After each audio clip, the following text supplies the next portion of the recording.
Une joie débordante. Oui, une joie débordante parce que le Seigneur délivre toujours.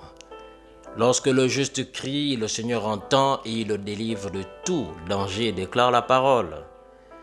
Ce matin encore, je veux m'adresser à quelqu'un et lui dire que dans les plus profondes et sombres heures de sa vie, qu'il chante les louanges à notre Dieu, qu'il chante les louanges à Dieu, qu'il bénisse son nom dans l'adversité. Dans le livre de Actes chapitre 8, versets 7 à 8, c'est l'histoire de Philippe que la Bible nous raconte et nous montre combien le Seigneur a accompli de grandes choses dans cette ville de Samarie.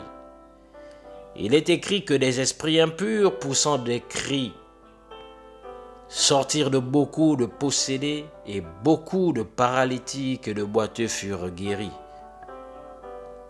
Et il y eut une grande joie dans cette ville. L'évangéliste Philippe avait prêché le Christ dans la ville de Samarie et la puissance de la parole de Dieu l'avait emporté à un point que beaucoup de personnes avaient été guéries, libérées de démons. Et la ville éclata dans une grande joie.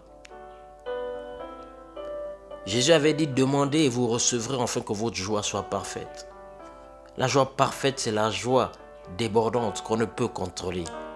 Et pourquoi la joie t'envahit? C'est parce que le Seigneur a accompli des choses. Et il accomplit parfois dans la louange. Une autre fois encore, dans Actes chapitre 16, verset 25, Paul et Silas ont été jetés en prison, persécutés pour avoir prêché l'évangile.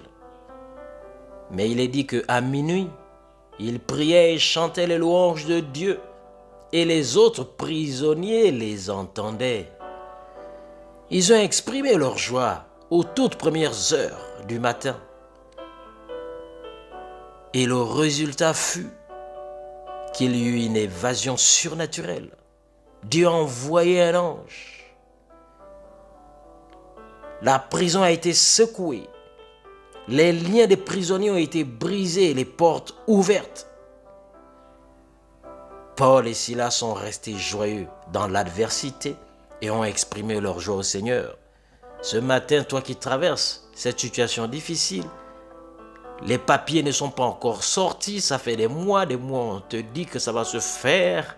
On a promis de te rembourser, te donner de l'argent, c'est pas encore là. Tu n'arrives pas à subvenir aux besoins des enfants.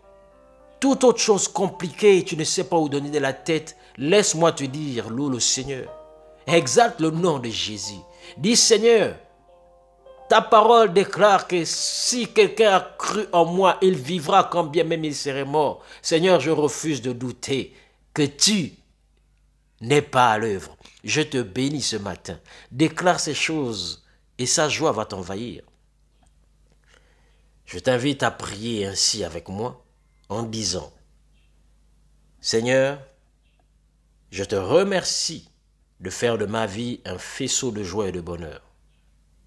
Ta joie dans mon cœur est ma force, et avec joie je tire la prospérité, la paix, le succès et la santé, et d'autres bénédictions du plus profond de mon être aujourd'hui. Car je sais que des sources d'eau jaillissent de mon sein au nom de Jésus. Je suis vivant, je choisis la joie comme un fleuve et je suis plein de joie, la joie à profusion. Je la dispense à tous ceux qui m'entourent et avec qui je suis en contact au nom suprême de Jésus-Christ. À toi la gloire, la louange au siècle des siècles, Père Céleste. Amen. Bien-aimé sois, béni encore ce matin. C'était le prophète Apita dans 10 minutes dans la parole de Dieu. À bientôt.